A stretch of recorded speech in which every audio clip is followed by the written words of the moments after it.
महायुती सरकारचा शपथविधी आझाद मैदानात होणार आहे। आझाद मैदानामध्ये शपथविधीची जोरदार तयारी सुरू करण्यात आलेली आहे। या तयारीसाठी महायुतीचे 3 प्रमुख नेते आज आढावा घेणार आहेत। यामध्ये भाजपचे गिरीश महाजन, शिवसेनेचे संजय शिरसाट आणि राष्ट्रवादी काँग्रेसचे धनंजय मुंडे यांचा समावेश आहे। विशेष म्हणजे काल भाजपच्या नेत्यांनी आझाद मैदानामध्ये पाहणी केली होती आणि त्याचवरनं शिंदे गटानं उघडपणे नाराजी व्यक्त केली होती। त्यानंतर आता महायुतीचे नेते एकत्र आझाद मैदानावर जाणार आहेत।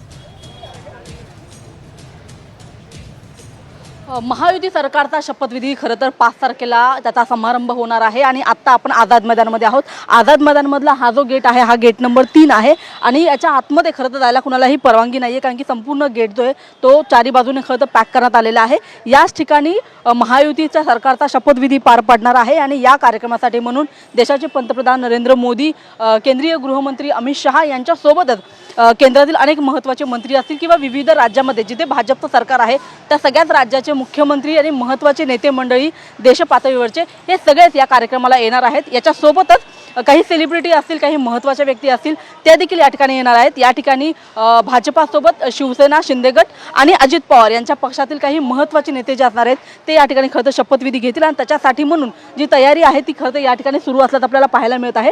भव्य दिव्य असा एक मोठा स्टेज खरं तर उभारण्यात आलेला आहे आणि आतमध्ये सगळी तयारी खरं तर सुरू असल्याचं आपल्याला पाहायला मिळतं। आतमध्ये क्रेन असतील, पोलिसांचा मोठा बंदोबस्त आहे आणि ह्या संपूर्ण तयारीचा आढावा घेण्यासाठी महायुतीचे काही महत्त्वाचे नेते मंडळी खरं तर थोड्याच वेळामध्ये आझाद मैदानाला पोहोचत आहेत। या संपूर्ण तयारीचा आढावा घेतला जाणार आहे। खरं तर सकाळपासूनच या संपूर्ण मैदानामध्ये चारी बाजूला पोलिसांचा मोठा बंदोबस्त आहे, एसपीजी कमांडो सुद्धा आहेत, नरेंद्र मोदी येणार आहेत। याच अनुषंगाने सध्याची एक मोठी खबरदारी आणि तयारी खरं तर या ठिकाणी केली जात आहे आणि आपण पाहत आहोत की याच ठिकाणी पोलिसांसोबतच पालिकेचे कर्मचारी असतील, प्रशासनातील सगळे महत्त्वाचे कर्मचारी असतील, हे सगळेच खरं तर या ठिकाणी आहेत आणि त्याच्यामुळे सकाळपासूनच या ठिकाणी कोणत्याही बाहेरच्या व्यक्तीला आतमध्ये प्रवेश दिला जात नाहीये। सोबतच मीडियाला देखील बाहेर थांबवण्यात आलेला आहे। मात्र तशा पद्धतीने